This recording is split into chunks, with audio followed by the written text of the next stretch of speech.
fazer outra aqui.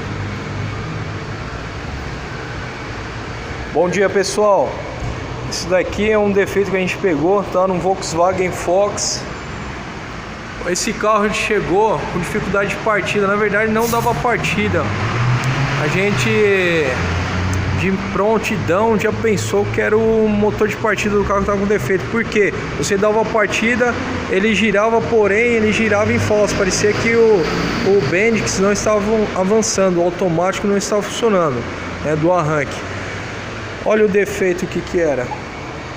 Vira aqui o dentinho do volante do motor. Bem no volante do motor, ele soltou o dente, prendeu da peça. Essa peça aqui, ela fica fixa no motor, certo?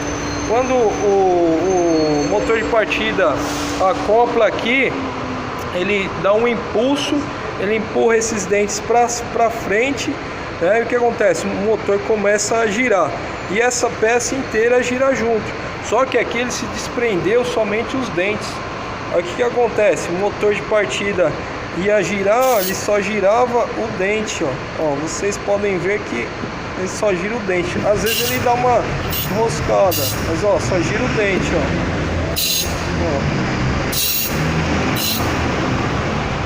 Isso não pode acontecer, ó, só girando o dente.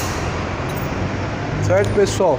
Isso é uma dica, tá? Se vocês pegarem um Fox 1.6 com esse problema de partida, às vezes pensa que é motor de arranque, mas não é. Às vezes é o dentinho do volante do motor, tá, pessoal? Fica a dica aí.